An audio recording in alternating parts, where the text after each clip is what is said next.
Alléluia. Gloire à Dieu. Bienvenue au Centre d'Autorité, l'école du royaume des cieux de Jésus-Christ par le Saint-Esprit. Merci à vous tous qui êtes là, qui êtes branchés sur les réseaux sociaux pour écouter la parole du Seigneur. Amen. Priez avec nous pour que la parole nous fasse tous du bien. À vous tous qui êtes sur les extrémités de la terre, qui écoutez cette parole, sachez que Dieu est vivant, Jésus-Christ est vivant. Le Saint-Esprit est là et le Saint-Esprit révèle les mystères, révèle pour nous la bonté de Dieu, l'amour de Dieu, dans ce qu'on appelle l'enseignement de Jésus-Christ, dans ce qu'on appelle l'enseignement du royaume des cieux, ici sur la terre. La bonne nouvelle du royaume des cieux. C'est ainsi que je vous invite à nous tous ouvrir les cœurs une fois de plus pour écouter, afin d'être dans les voies préparées d'avance du Seigneur, de marcher dans ces voies pour notre joie. Ainsi prier au nom de Jésus. Amen. Amen. Gloire à Dieu, gloire à Dieu, gloire à Dieu. Voilà donc, nous continuons notre prédication, enseignement sur le ministère des anges. Aujourd'hui, c'est la 4e partie. Il faut aller sur Internet. Nous sommes sur la 4e partie. Ah, peuple de Dieu, il faut toujours visionner les vidéos plusieurs fois et régulièrement. Jeune homme là, il est en train de faire ça. On est à la 12e partie. Alléluia. Amen. Gloire à Dieu. Gloire à Dieu. Voilà. Le ministère des anges, c'est une des manières par laquelle Dieu communique. Dieu communique en nous envoyant les anges pour nous parler. C'est aussi notre manière de Dieu de se révéler. Quand il envoie les anges pour nous apporter la parole ou pour nous apporter de l'aide, du soutien et tant d'autres choses. C'est ainsi que nous sommes en train de voir les rôles des anges. Que vous soyez au courant de ce qu'ils font exactement. Nos corps sont les temples du Saint-Esprit. Jésus a dit qu'il ne va pas nous laisser orphelins. Mais n'oubliez pas une chose. Nous sommes dans le royaume des cieux. Nous sommes en train de régner. Nous sommes dans la position des règnes et des autorités. Nous sommes des princes et des princesses. Nous sommes des fils du roi des rois. Et toute l'organisation céleste veille sur nous et attentive sur nous. Jésus a dit, tel je suis, tel vous êtes. Ce que je fais, vous le ferez aussi. Paul nous dit dans Hébreu, nous sommes participants de Christ. Chers frères et sœurs, il faut comprendre ces mots. Nous sommes participants de Christ. Nous sommes participants à la divinité. Vous voyez? C'est ainsi que nous sommes assistés par les anges. Il y a ce service, ce ministère puissant. Je rappelle entre bien, ceux qui cherchent à voir la gloire de Dieu, au lieu de se baser sur ce qui est écrit, ils vont aller voir des occultistes. Ils voient, ils sont dans des cultes bizarres. Et ils cherchent aussi les anges là-bas. Mais ça, ce sont des faux anges, ce sont des démons. Je l'ai dit il y a longtemps. Mais je répète. Parce qu'avec ce que nous prêchons, il y a certains qui ne prennent pas la peine de regarder toutes les vidéos. Ministère des anges, 1, 2, 3, 4, 5, 6, 7. Ils ne prennent pas. Ils vont regarder ici et ils vont essayer soit les critiquer, ou peut-être ils ne vont pas comprendre. Ils vont dire, mais raconte, qu'est-ce qu'il raconte? Et puis ils balancent les actes. Mais la bonne manière de faire, c'est d'écouter toutes les vidéos. Parce qu'il y a un fil conducteur. Et chaque fois, je le dirai et je redirai. Notre attention est sur l'œuvre de Jésus-Christ. Notre communion est avec le Saint-Esprit. La relation est avec le Saint-Esprit parce que Jésus a dit qu'il ne va pas nous laisser orphelins. C'est ça. Notre foi est unique et seule en Jésus-Christ. Nous sommes dans le règne, le royaume des cieux. Les règnes des dieux sur la terre, c'est ce qu'on appelle le royaume des cieux. Et nous sommes en train de voir les merveilles du royaume des cieux. Ça va nous enlever la crainte. Parce que je sais que beaucoup de chrétiens vivent dans la peur, vivent dans des incertitudes. Beaucoup, ils prient religieusement. Ça veut dire quoi, prier religieusement? Ils ne font que les actes religieux. Si on leur dit mettez-vous à genoux, vous mettez à genoux. Si on vous dit récitez telle prière, ils récitent. Si on vous dit allumer une bougie pour faire telle prière, ils allument une bougie. Si on vous dit bon voilà, donner des aumônes, ils donnent des aumônes. Si on vous dit bon, voilà, c'est simplement des actes religieux. Ils vivent pas vraiment la relation avec Dieu. Or, dans la relation, Dieu se présente pour nous aujourd'hui comme le Père. Amen. Alléluia. Père d'amour. Et le Père, voyant la chute d'Adam, a préparé pour nous le salut. Parce que Jésus est l'agneau de Dieu qui a été immolé avant la fondation du monde. Vous voyez? Et il nous assigne aussi des serviteurs qu'on appelle les anges. Ils sont nos serviteurs. Il faut bien les comprendre. Donc si un ange est ton serviteur, toi tu ne peux pas l'adorer. Comment tu peux adorer ton serviteur? Si les anges sont nos serviteurs, nous ne pouvons pas les louer. Nous ne pouvons pas leur rendre un culte. Mais non. Donc les cultes des anges, c'est un faux culte. Ce n'est pas l'œuvre de Jésus-Christ. C'est faux. Même Paul le dit dans les Colossiens, il parle des cultes des anges. Même à l'époque de Paul, certains faisaient les cultes des anges. C'est écrit, je vous montrerai cela. Ce n'est pas l'objet de la prédication aujourd'hui, mais c'est pour recadrer toutes choses. Alléluia. Ils sont nos serviteurs. Amen. Amen. Yes. Ils sont nos serviteurs. On a vu déjà plusieurs rôles. Aujourd'hui, nous verrons le rôle de protection et secourir. Les anges nous protègent et ils nous secourent. Les anges nous protègent et nous secourent. Pourquoi aujourd'hui on a eu un culte sans les instruments? Parce qu'il y a simplement quelqu'un qui a bu, qui n'était pas attentif au volant et est rentré, boum, sur notre deuxième véhicule. Le véhicule est déclassé. Parce qu'après ce temps-là, c'était tout juste quelques minutes avant qu'on commence, c'était l'heure des répétitions arrivée. Alors, il fallait tout arranger, ça nous a pris du temps. Mais nous avons vu la gloire de Dieu. Amen. Parce que les chocs étaient tels que la voiture soit propulsée ailleurs ou fasse les tonneaux. Mais il y a un véhicule qui était aussi venu devant. Poum, poum, en sens contraire.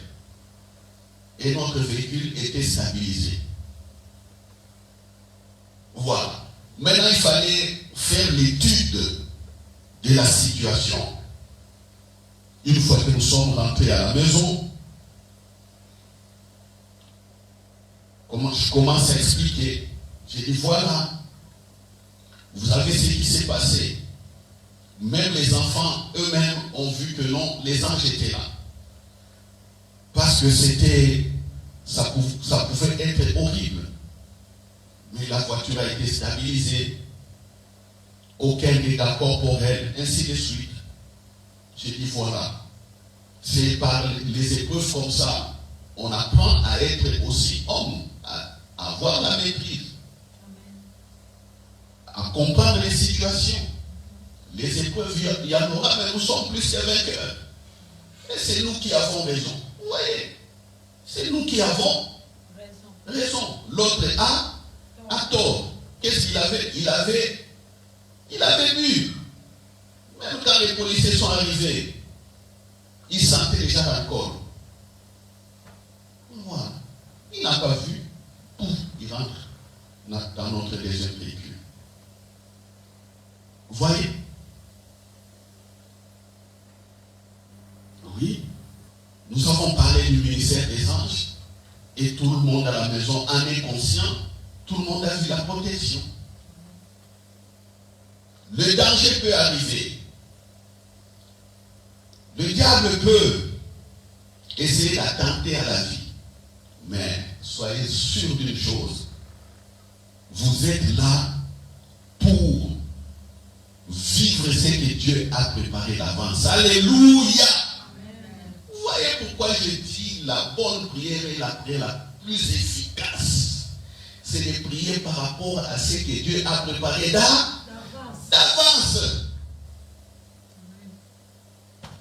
L'ennemi fera tout. Il n'y aura rien. Même Jésus, on l'a insulté.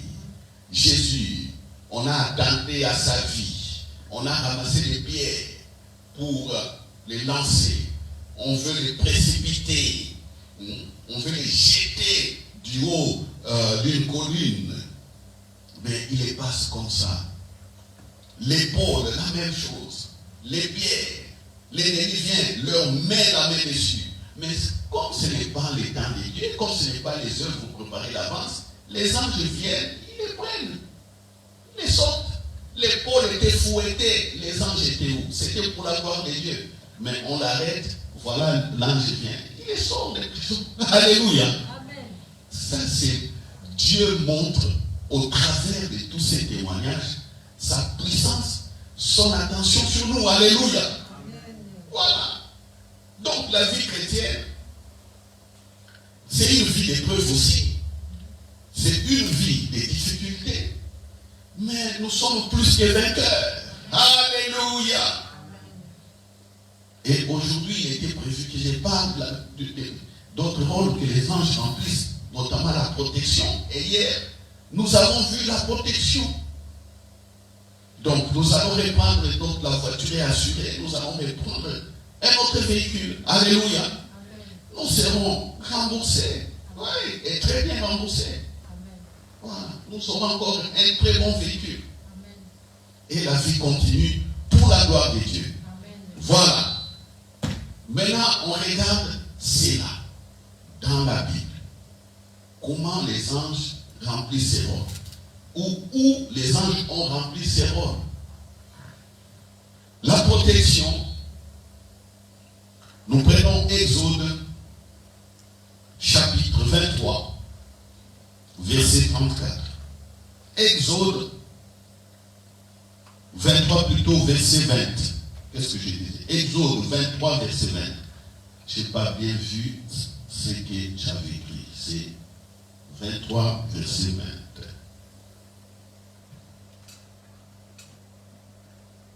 Voilà. Il y a un peu lapsus calame ici. Exode 23, verset 20. Dieu parle à Moïse. Dans ces temps-là, ils sont sortis de l'Égypte. Ils doivent aller à la terre promise. Dieu est en train de rassurer Moïse. Au verset 20, il dit, voici, j'envoie un ange devant toi pour te protéger en chemin et pour te faire arriver au lieu que j'ai préparé. Au lieu que j'ai préparé. C'est ce que je disais ici. La bonne prière, c'est prier pour des choses que Dieu a préparées d'avance. C'est pourquoi, parents, je vous encourage, parents. Les enfants,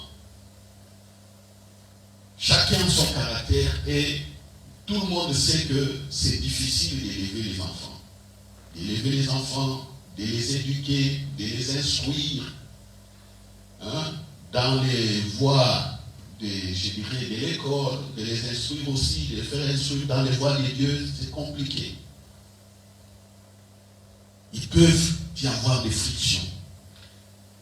Par moments des ratés, par moments des échanges douloureux. Mais parents,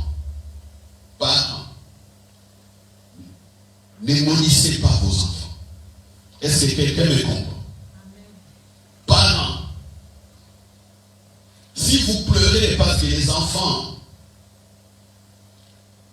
ne veulent pas vous écouter, si vous pleurez parce que les enfants prennent d'autres chemins qui ne sont pas les chemins que vous avez souhaités, ils sont en train de rater les études, ils sont en train de rater les mariages, ils sont en train de rater leur vie. Parents, au lieu de pleurer, de perdre le poids et d'avoir l'hypertension ou l'hypotension, le cœur n'est pas plus bien à cause des soucis. Au lieu de faire ça, pleurer devant Dieu, c'est tout. Pleurer pour l'œuvre que Dieu a préparée là. Vous vous mettez chez nous, même si les larmes coulent, Père, merci, tu m'as donné ces enfants. Sans ta volonté, ces enfants n'allaient pas exister. Je les ai vus grandir jusqu'à ces jours. Mais seul toi qui connais leur vie, c'est seul toi qui peux les ramener sur le chemin que tu as préparé d'avance. Ne mettez pas vos idées dans cette prière. Oh non, j'avais voulu que ma fille épouse quelqu'un de ma province ou de mon continent. Elle a épousé un Européen. Je n'aime pas les Européens. Je voulais que mon fils épouse une Japonaise. Voilà, il m'a ramené une Sénégalaise. Non, ne faites pas de telles prières. Dites au Père, tu sais ce que tu avais préparé d'avance. Prie pour ça. Et c'est la prière qui déclenche le mouvement des anges. Alléluia. Amen. Moi, je ne sais pas. Les gens, vous savez, Dieu est tellement simple, mais qu'on complique Dieu par certaines prédications qui ne sont que les pensées humaines. Oh, on va faire une prière stratégique. Quelle prière stratégique?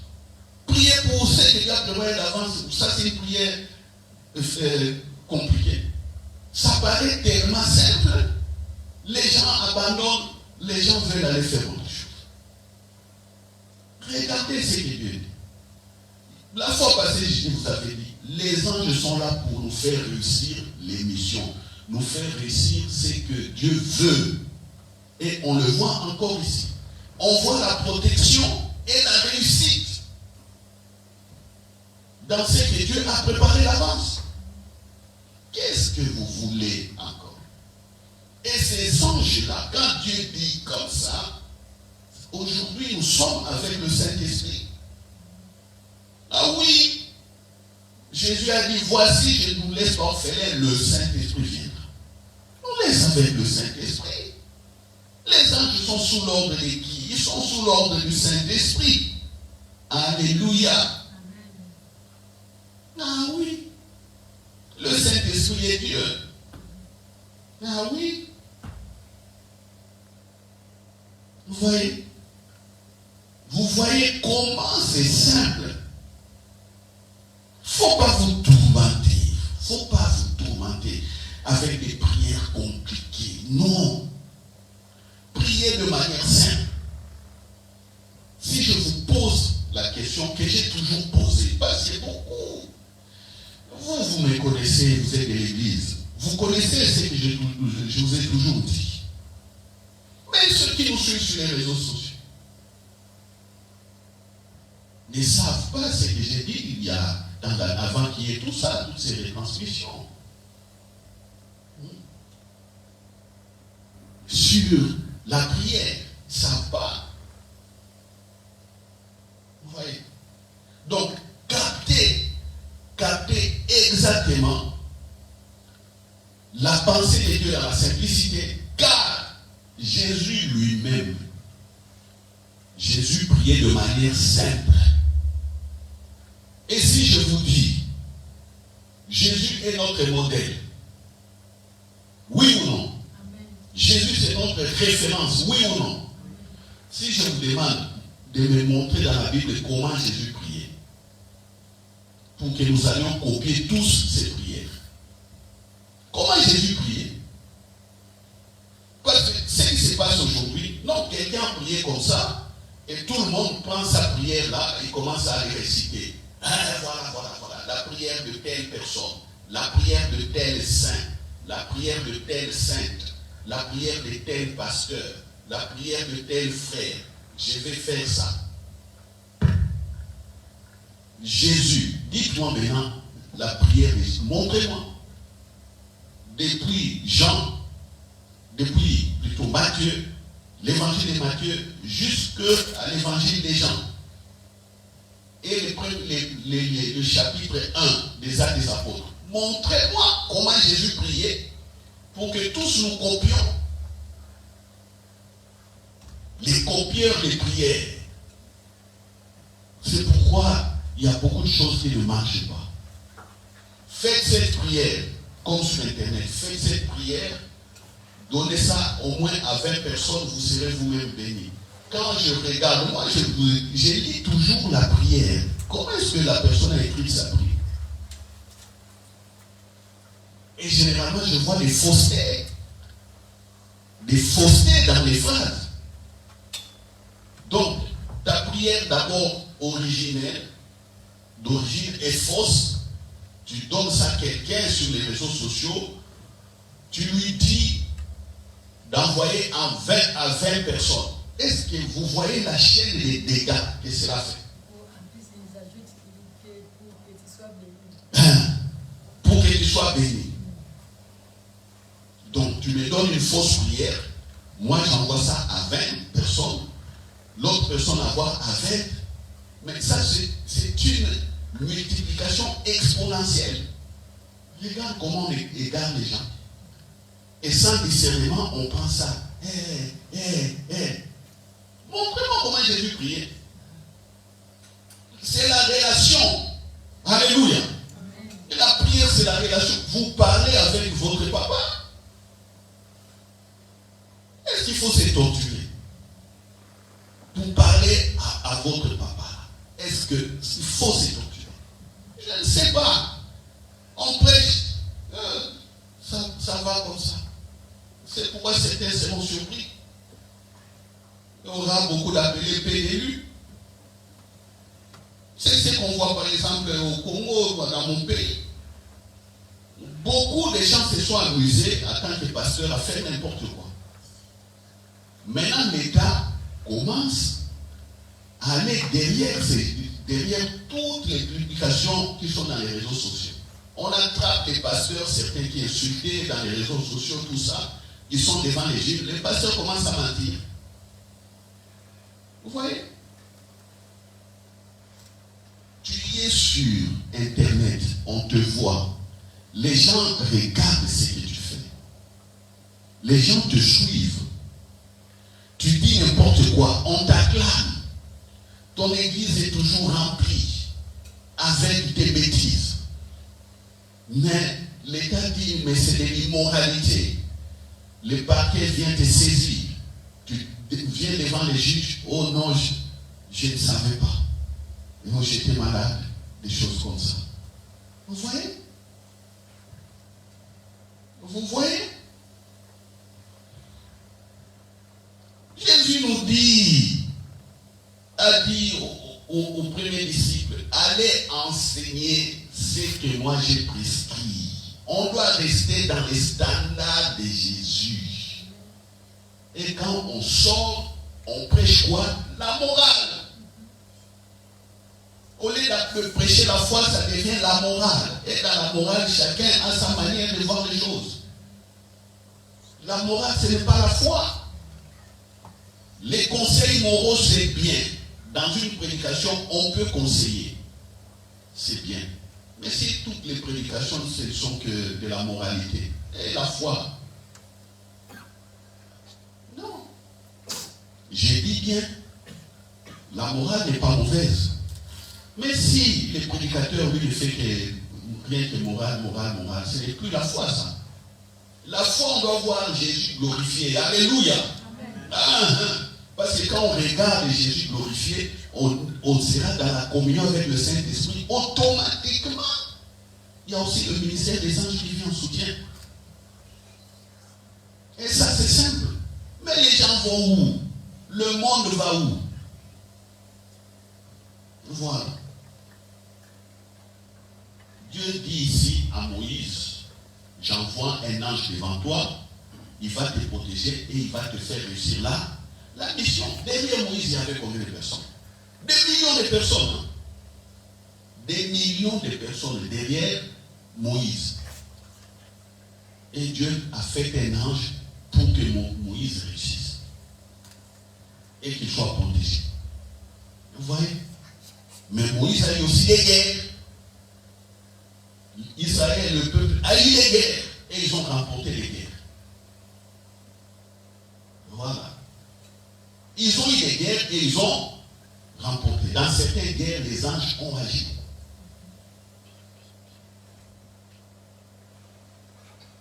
Est-ce que vous comprenez?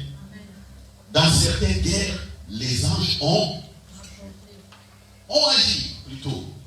Maman. Ah oui, je sais que ça te fait du bien. Gloire à Dieu. Dans certaines guerres, les anges ont agi. Voilà, je vous trouverai un verset et vous verrez cela. Alléluia, alléluia, alléluia. Ministère de Défense. Combat. Ministère de Défense. Prenons un peu, vous allez voir comment les anges agissent dans certaines guerres. Ce n'est pas le titre, mais comme j'ai ouvert une parenthèse, on va voir cela. On prend 2 rois.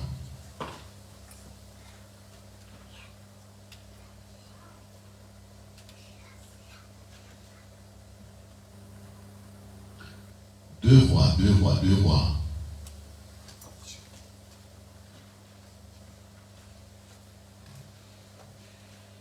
Voilà. 2 rois 19, verset 35.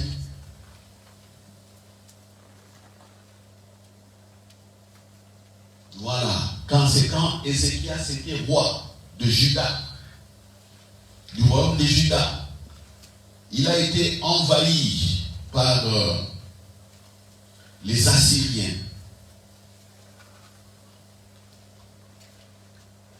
Par les envoyés de Sanchérib, roi d'Assyrie. Je vous montre simplement 2 rois 19, 35. Ces gens-là ont insulté les dieux d'Israël. On le verra.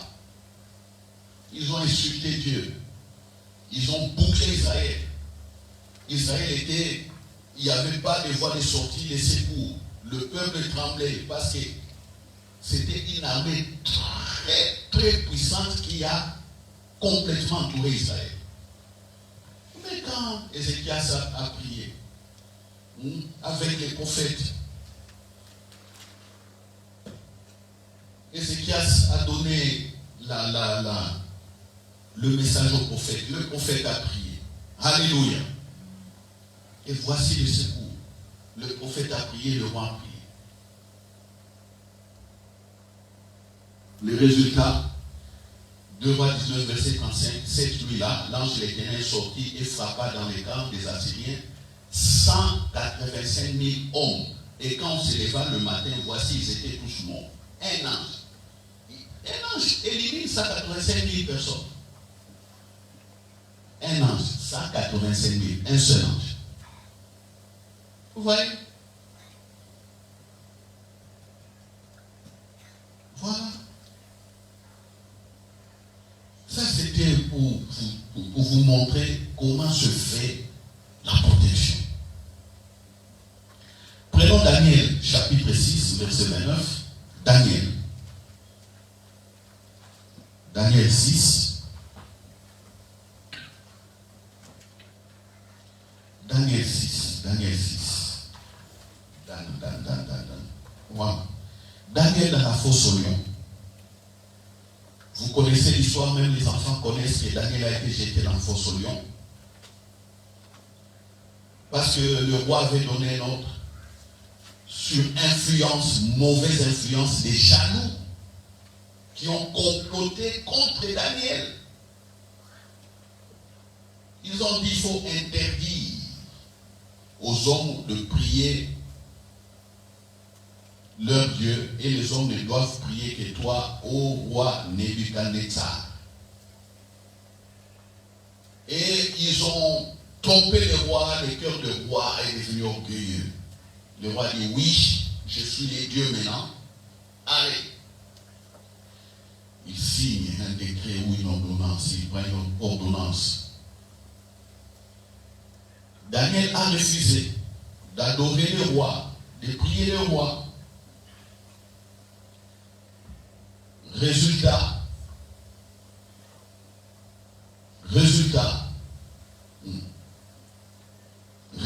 c'est quoi? On épille un peu Daniel et on est venu le trouver en train de prier. Ah, on l'amène devant le roi. Voici, il a désobéi. Il a désobéi. Oh, le roi Darius. Le roi Darius, on t'a désobéi. Daniel ne te prie pas. Et voilà, le résultat c'est quoi? Ah, je t'aime Daniel, mais je suis triste. Hein? L'ordonnance est une ordonnance, allez, la fosse au lion. Le roi lui-même n'avait pas sommeil. Il n'arrivait pas à dormir. Au verset 20 ou 19, le roi s'éleva au point du jour avec l'aurore et il alla précipitamment à la fosse au lion. En s'approchant de la fosse, il appela Daniel, Daniel, d'une voix triste, Daniel, Daniel, Daniel. Le roi prit la parole et dit à Daniel, Daniel, serviteur du Dieu vivant, ton Dieu que tu sers avec persévérance, as-tu pu te délivrer des lions? Et Daniel dit au roi, roi, vis éternellement, mon Dieu a envoyé son ange et fermé la gueule des lions qui ne m'ont fait aucun mal, parce que j'ai été trouvé innocent devant lui et devant toi non plus, ô roi, je n'ai rien fait de mauvais. Vous voyez le ministère des anges auprès de Daniel. J'étais dans la fosse aux lions.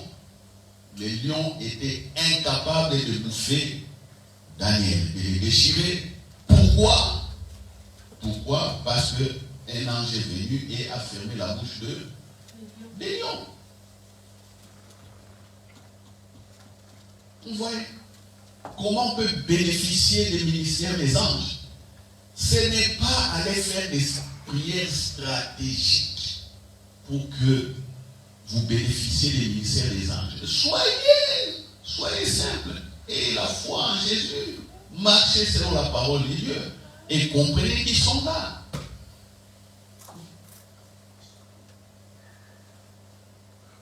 Est-ce que Daniel savait comment il allait être secouru? Non. Ici, on voit la protection et le secours. L'ange a protégé Daniel. Et l'ange est venu aussi au secours de Daniel. Les deux, on le voit. Le ministère des anges vous serait utile à une seule condition. Obéissez à la foi. Obéissez à la parole de Dieu. Est-ce que quelqu'un me comprend? Amen. Est-ce que quelqu'un me comprend? Amen. Ah. Même chose est arrivée aux amis de Daniel.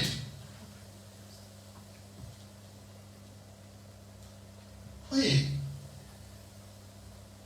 Oh là.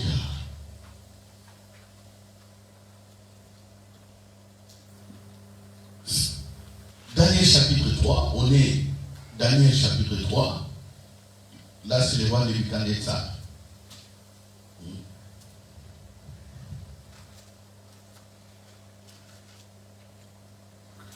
Avec Daniel, c'était le roi Darius.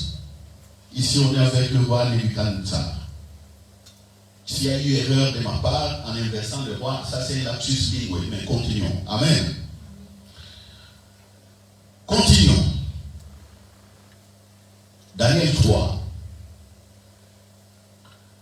Ici, on fait une statue. Il fallait adorer la statue. Et les amis de Daniel ont refusé. Ils ont refusé. Vous voyez. Comme ils ont refusé, le roi décide de les condamner. Ils ont été jetés dans la fournaise qui a été bien chauffée. Bien chauffée. Quand on lit la Bible, on dit que les gens qui ont jeté les trois amis de Daniel dans cette fournaise, ils étaient eux-mêmes morts parce qu'il y avait, c'était tellement chaud, les feux les avaient brûlés à distance. Et les amis de Daniel sont tombés là-dedans, dans la fournaise. Mais qu'est-ce qui s'est passé? Qu'est-ce qui s'est passé? Le roi aussi n'a pas eu sommeil. Daniel chapitre 3, verset 24.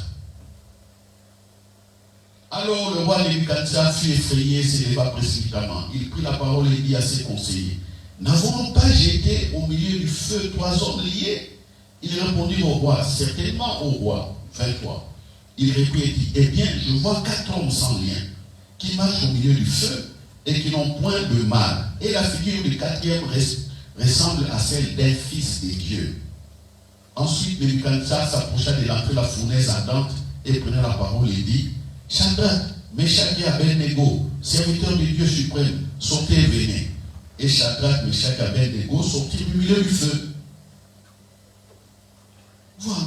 27, les satrapes et les intendants, les gouverneurs et les conseillers du roi s'assemblèrent et virent que le feu n'avait eu aucun pouvoir sur le corps de ces hommes, que leurs cheveux n'avaient pas été brûlés, que leurs caleçons n'étaient point endommagés, que l'odeur du feu ne les avait pas atteints.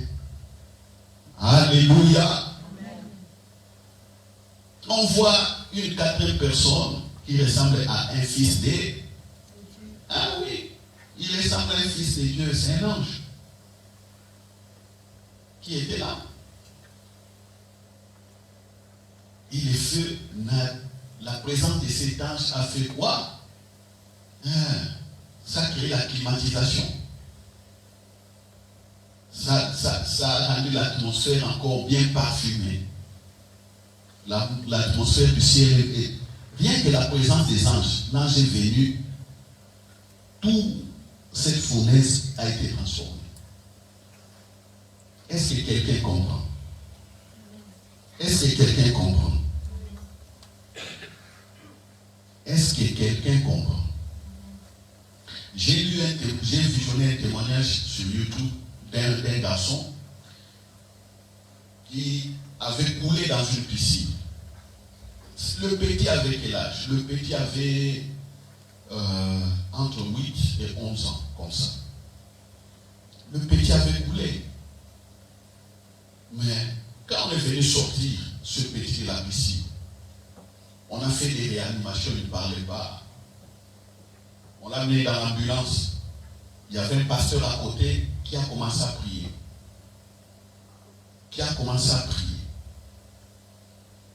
Et là, pour que les pasteurs étaient bloqués un peu. Mais sa femme lui dit, parce qu'eux tous, ils étaient c'était un coin bien préparé où les parents, où les gens pouvaient aller avec les enfants, etc. Il y avait une piscine.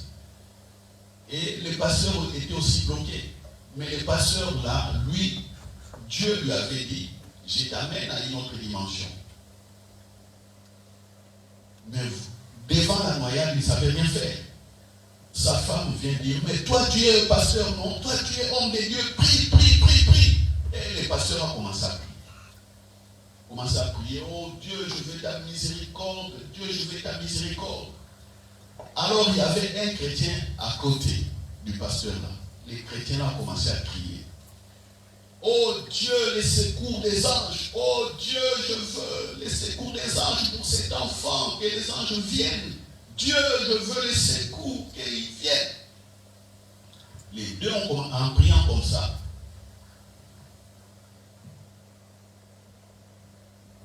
On a mis l'enfant dans l'ambulance. L'enfant s'est réveillé dans l'ambulance. Même les ambulanciers étaient étonnés. Mais les cœurs ne battaient pas, il n'y avait rien du tout. Mais comment l'enfant s'est réveillé dans l'ambulance? Lui qui a roulé dans la piscine. Plus tard, vous savez, cet enfant de 8-11 ans dira. Il a dit qu'il était au ciel, il était avec les anges. J'ai des témoignages sur YouTube. Je peux vous envoyer les liens. Et le pasteur qui a prié, parce qu'on a évacué toute la piscine, on a dit à tout le monde de rentrer. Les temps de vérifier l'eau, de faire que les sociétés viennent pour voir peut-être que l'eau est un peu, empoisonnée par du chlore. Il y avait un taux de chlore, l'enfant a eu un malaise et puis il a coulé comme ça. Les temps de... Et quand l'homme est rentré dans sa voiture, cet homme est rentré dans sa voiture, il y a quelqu'un qui vient. Il appelle d'abord ce pasteur-là en son nom. Le pasteur était étonné, mais personne ne me connaissait dans cet endroit. Il l'a appelé par son nom. Il lui a dit, tu as vu que l'enfant va bien? Il dit, mais comment? Tu me connais comment? Il dit, oui, on était là, l'enfant bien. Il va bien maintenant. Et cet homme a souri au pasteur. Dès que le pasteur a regardé sa femme, il regarde à côté. Et le pasteur et sa femme et leurs deux enfants ont vu que l'homme a disparu. L'homme qui leur parlait a disparu. C'est en ce moment-là que le pasteur s'est souvenu. Il y avait le secours des anges. Et le petit l'a dit que non, il était au ciel, il était avec les anges. Nous voyons l'eau, les gens voient la noyade, mais le petit, lui, il vit dans une autre atmosphère. La même chose ici. Les gens ont jeté dans la fournaise. Le feu, au lieu de brûler, certains sont morts. Ceux qui avaient jeté, les 3 amis de Daniel, sont morts. Mais eux 3 là-bas dans le feu, il y a un 4e homme qui n'était un ange, qui a tout transformé. L'atmosphère, c'était plus l'atmosphère de la chaleur, du feu, c'était l'atmosphère céleste. Même chose. Alléluia. Alléluia. Vous voyez? Ça, c'est les secours. Et l'ange qui a opéré, un des anges, est venu se manifester au pasteur, sa femme et à leurs enfants. Vous voyez? Est-ce que nous comprenons ce que j'ai dit? C'est pourquoi il faut être calme. Un incident peut arriver, mais reprenez votre état d'âme. Reprenez le calme, la maîtrise de soi. Essayez d'analyser. Vous verrez que la main de Dieu est toujours là. Ça peut paraître mauvais, grave, au premier abordage, à la première analyse, mais essayez de voir maintenant l'évolution dans les temps. Dieu change le malheur en bonheur. Oui. Les malheurs arrivent toujours. Vous connaissez ce verset. Au juste, au bien-aimé de l'Éternel. Mais l'Éternel en délivre tout. Toujours. C'est les vérités. Alléluia. Alléluia. Ah, soyez à l'aise. Hein? Quand vous voyez ça, même quand vous prenez l'avion, soyez à l'aise. C'est grâce à votre présence que tout l'avion sera sécurisé. Grâce à votre présence que tout l'avion sera. Ah oui. Oh, l'avion est tombé dans un océan. Vous serez surpris qu'un dauphin vient, il vous met sur son dos, il vous amène jusqu'à la côte là. Hein? Vous serez surpris. Un dauphin, il vient, il te pousse jusqu'à la côte. Un dauphin. Un dauphin, mais oui. Un dauphin a fait aussi son ministère. Vous serez surpris. Vous êtes là, vous serez surpris. Hop. Vous sentez que quelqu'un vous prend et puis hop, vous vous retrouvez à la côte. Ça sont des chars de feu. Des anges là qui vous font déplacer en un clin d'œil.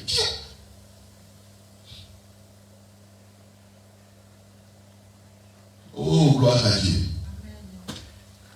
Prenons Actes chapitre 5, verset 17-24. C'est la même chose que Actes chapitre 12, verset 1-11. Actes 5, 17-24. Pour aller un peu vite. Actes 5, 17-24.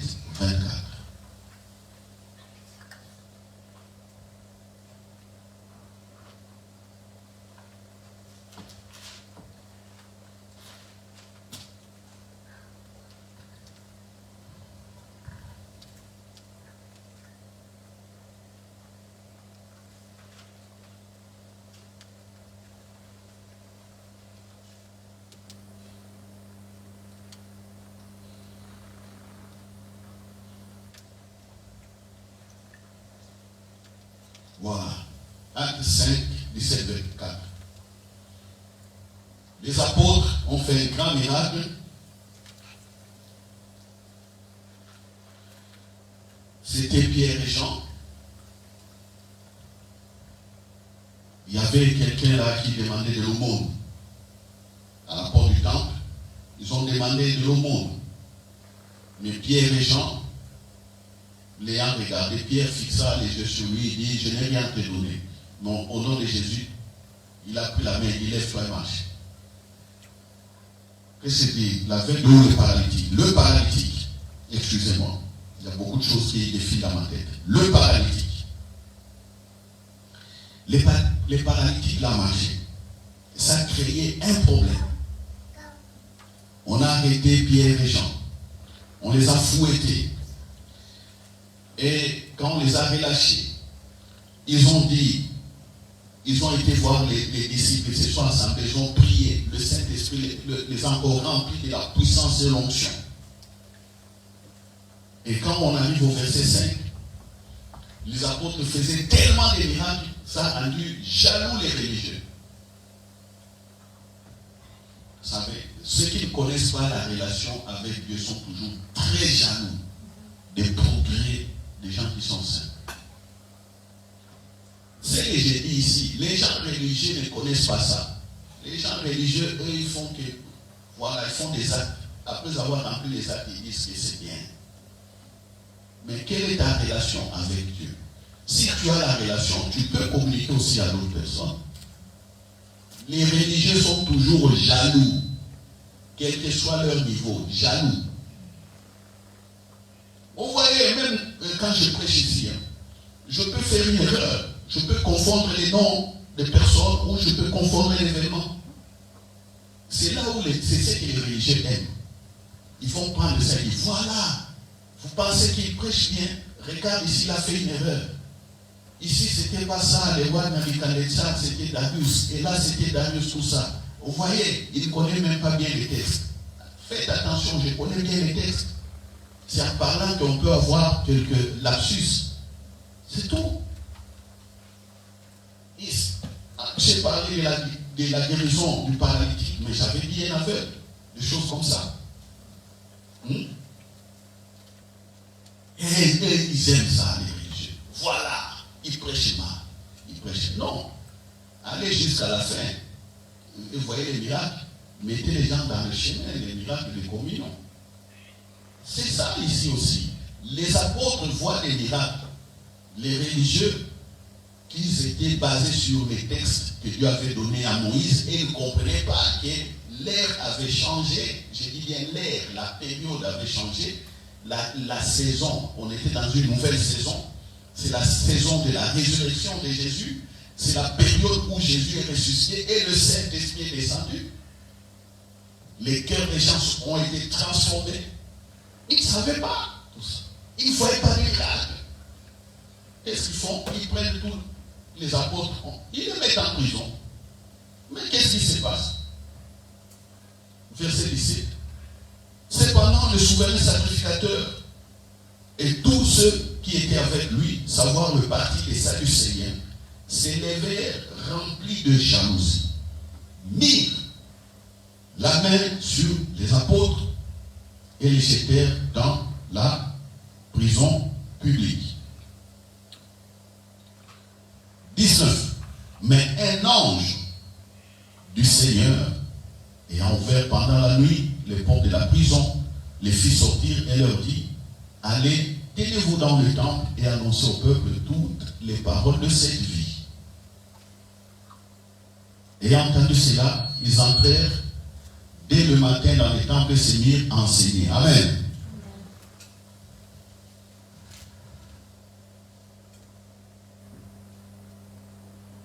Ils se mirent à enseigner. Vous voyez? On coffre les apôtres. On les fouette, on les maltraite, on les met en prison. Mais un ange vient, il ouvre cette prison, il dit: allez continuer sur ordre du Seigneur, allez continuer à prêcher, allez continuer à parler de la vie, de cette vie, la vie nouvelle, la vie est venue. Alléluia. Les paroles de cette vie, quelle vie? La vie nouvelle. Il y a deux vies, la vie ancienne et la vie nouvelle. Ceux qui n'ont pas foi en Jésus-Christ sont dans l'ancienne vie, sont des pécheurs dans l'ancienne vie. Ceux qui sont en Jésus-Christ sont justifiés. C'est la nouvelle vie. Alléluia. Ce sont des gens qui sont recréés de nouveau. C'est pourquoi on parle de la nouvelle création. C'est ça le message du royaume des cieux. C'est ça. Prêcher l'œuvre de Jésus-Christ et la résurrection. Et par ce message, vous recevez maintenant, vous avez reçu la nouvelle vie, vous allez même être transformé dans votre manière de vivre. Pour la gloire de Dieu. C'est ça. Les religieux ne savent pas ça. Si vous voulez voir les religieux, allez dans les fêtes des Congolais. Quand vous allez dans les fêtes, vous allez voir comment les gens dansent. Ils dansent, ils ont mal à la tête. Et puis, les dimanches, ils ratent l'église. Ils ne vont pas à l'église, ils dorment. Ils ont mal à la tête. Certains ont beaucoup bu, certains ont beaucoup dansé.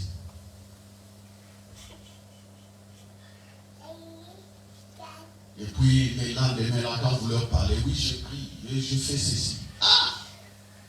On a vu que les Daniel ici ont été sauvés parce qu'ils étaient des hommes intègres. C'est Dieu ou rien. On voit les trois amis, Abednego, Meshach, Shadrach.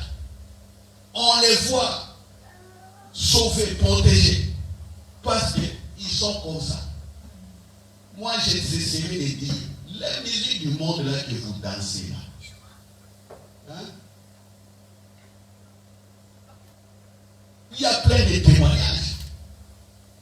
Il y a plein de témoignages, il y a des paroles subliminales, des messages sataniques, des paroles envoûteuses.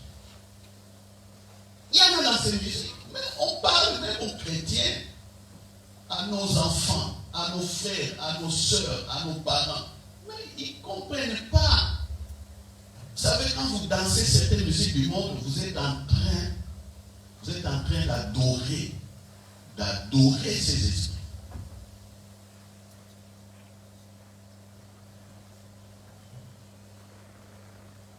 Surtout, il y a certains orchestres, par exemple au Congo, qui ont écrit en Kikongo. Moi, je connais les Kikongo. Hein. Je suis du ciel, mais je connais les Kikongo. J'écoute comme ça, je dis, mais quand on met un orchestre comme ça, tu vois un mouvement bizarre. Je sens une mauvaise atmosphère comme ça. Les gens courir dans la piste et tout le monde dansait. J'ai dit, bon, maintenant, cette fois-ci, je vais écouter. Qu'est-ce qu'ils disent? J'ai écouté, c'était un Kikongo. C'est horrible. Je ne peux même pas dire ça ici devant. Mais je vous le dirai sans la caméra. Je vous dirai. Comme ça, vous allez, partout où vous irez, vous allez prendre ce morceau-là, dire, faites attention, on est en train de célébrer la prostitution. C'est des cris qui célèbrent la prostitution, qui vendent les adultères, des choses comme ça. Et tout le monde danse. De l'homme ou de la dame la plus âgée dans la fête, jusqu'au bébé qui est dans le ventre, on fait danser les bébés pour rien. D'autres personnes sont enceintes, les bébés sont là, les bébés innocents, les bébés dansent. On fait danser les bébés. Je vous dirai ces cris aujourd'hui, on va les sortir. Si je les dis ici, au micro ici, certains vont commencer à me faire des procès pour rien. Mais je vais vous les dire. On voit les gens sont secourus parce qu'ils sont intègres, parce qu'ils sont dans la communion avec Dieu. Les religieux ne veulent pas, et puis les religieux pensent que leur forme de prière stratégique là c'est bon. Non, ce n'est pas bon. Ça ne va pas marcher.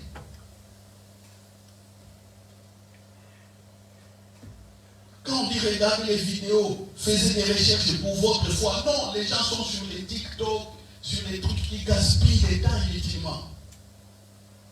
Vous gaspillez votre temps au lieu de nourrir la foi. Comment est-ce que même devant la télévision, vous allez entendre la voix du Saint-Esprit? Moi, plusieurs fois, je peux être devant la télé comme ça. Peut-être que je deviens distrait, vous me voyez regarder la télé, mais je suis en train d'écouter. D'autres enseignements que je prêche, c'est comme ça. Je peux être à la maison, je suis assis. On parle, je suis là. Mais j'entends, on me parle. Voici à ça. Vous pensez qu'on va me parler comme ça? Le Saint-Esprit me parlera comme ça quand je suis sur une piste où je suis en train de vanter l'adultère, la prostitution, des trucs obscènes, je suis en train de danser ça. Vous pensez, vous croyez? Et puis il y a certains qui s'amusent. Vous savez, le premier miracle de Jésus, c'était le vin. Ah, ok. Continue à profaner les miracles de Jésus comme ça. À quelqu'un, j'ai dit, Jésus, Jésus, il a transformé de l'eau en vin. Parce que, il était content. C'était du vin. J'ai dit, mais oui, c'était du vin. Vous êtes sûr que ce n'était pas du jus? J'ai dit, mon frère, la Bible dit que c'était du vin. C'est bien. C'était du vin. Alors il a pris, il a bu. Quand il a bu, j'ai dit que, mais le vin de Jésus là, n'avait pas amené les gens à la cuite. Il me regarde, il bloque. Les gens n'étaient pas sous. Ils ont dit que c'était simplement du bon vin. Mais dans la Bible, on ne dit pas que Jésus a fait sourire les gens. C'est pas dit. Je vois qu'il est bloqué. Il regarde le ciel, il regarde en bas. J'ai dit voilà, les matchs a tourné. Alléluia. Alléluia. J'ai dit toujours à mon épouse, on va dans des fêtes. J'ai dit, regardez. Vous voyez comment la salle est calme. Attends quand on va servir la boisson, tu vas voir. Dès que les gens commencent à boire, les gens commencent à crier. À crier là où ils sont assis. Hey, tout le monde est bien. Ça, c'est l'effet de l'alcool. L'effet de l'alcool. Quand vous buvez beaucoup d'alcool, l'alcool déshydrate. C'est pourquoi vous avez les gens ont des maux de tête. Après les fêtes, ils rentrent, ils ont des maux de tête. Parce que quand vous avez bu l'alcool déshydrate, enlève l'eau des cellules. Même au niveau du cerveau. La tension diminue. Les réflexes au volant diminuent.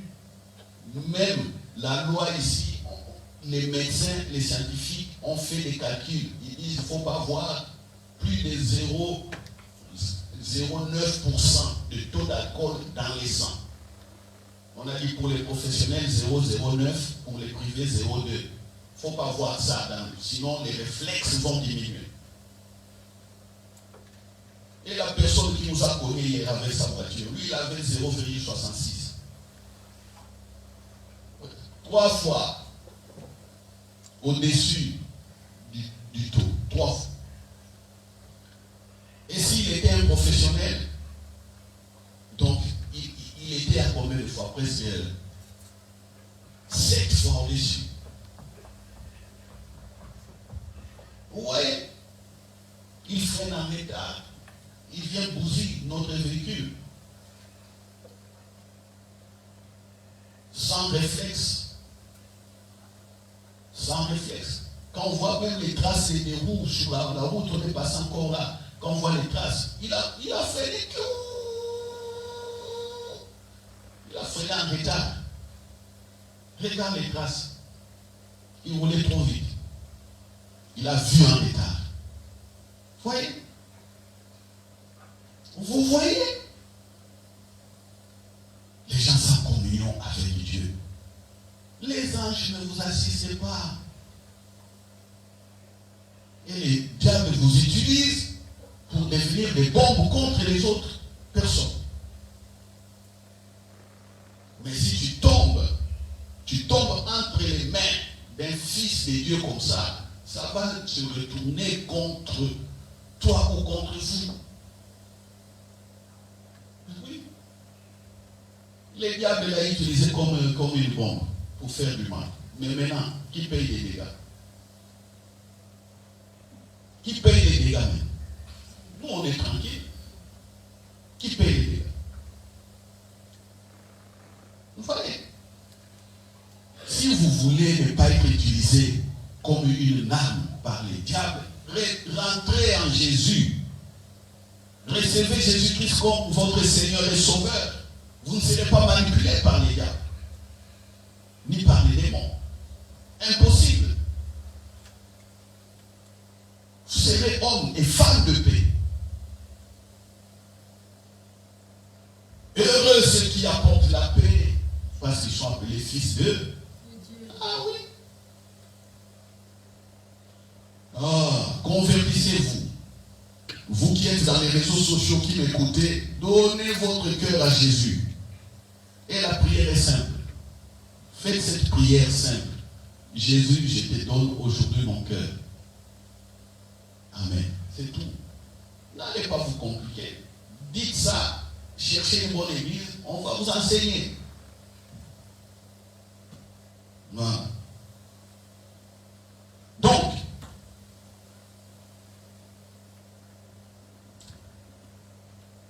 on va prendre, pour terminer, je dirai ça prochainement, c'est Psaume 64. Mais je vais l'introduire un peu pour que vous sachiez même par vous-même, en lisant la Bible, il y a des moments où on ne dira pas simplement que c'est un ange, mais vous aurez la révélation par la lecture que c'est Dieu a utilisé un ange ou des anges pour vous aider, pour vous secourir, pour vous protéger. Psaume 64. Psaume 64, verset.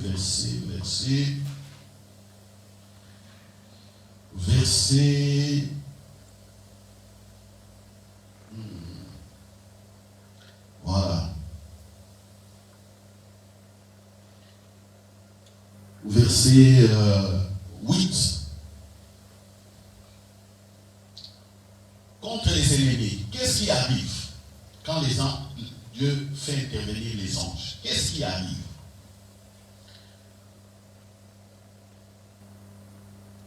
Si je lis à partir du verset 1 pour connaître le contexte, vous saurez de quoi je parle exactement. Écoute la prière de David. Psaume, c'est une chanson. Ô Dieu, écoute ma voix quand je gémis. Protège ma vie contre l'ennemi que je crains. Garantis-moi des complots des méchants, de la troupe brillante des hommes iniques. Ils aiguisent leur langue comme un glaive. Ils lancent comme des traits leurs paroles amères pour tirer en cachette sur l'innocent. Ils tirent sur lui à l'improviste et ils n'ont aucune crainte. Ils se fortifient dans leur méchanceté. Ils se concertent pour tendre des pièges. Ils disent, qui les verra? 7. Ils méditent des crimes. Nous voici prêts. Le plan est conçu. La pensée intime, le cœur de chacun est un abîme. 8. Dieu lance contre eux ses traits. Soudain, les voilà frappés. Alléluia. Amen. Dieu lance contre eux ses traits. Les traits, c'est des flèches. Des flèches. Mais Dieu n'a pas de flèches. Quand on voit les traits ici, on croit que Dieu prend des flèches, vraiment il lance. Les flèches, comme on comprenait à l'époque. Comme on comprenait à l'époque, Dieu lance les traits. Donc pour nous, Dieu a des flèches comme ça. C'est une image. La vérité, c'est quoi? Les traits là qui partent comme ça, ce sont les anges. Alléluia. Les anges guerriers. Pour venir nous protéger, pour venir détruire les plans de l'ennemi, détruire tout ce que Satan fait. C'est ça, les traits. Quand on dit Dieu lance sur eux ces traits-là, ce sont les anges. Comprenez ça. Parfois, dans leur déplacement, tu peux avoir une vision comme sont des flammes, des feux qui se déplacent très vite. C'est la gloire de Dieu simplement. Alléluia. Amen. Donc, prochainement, quand tu liras la Bible, tu dis que Dieu lance ses traits, Dieu lance ses flèches. Ne pense pas que Dieu prend des flèches et commence à tirer comme les hommes tirent. Il donne l'ordre, ce sont les anges qui exécutent très vite la mission. Ils sont rapides.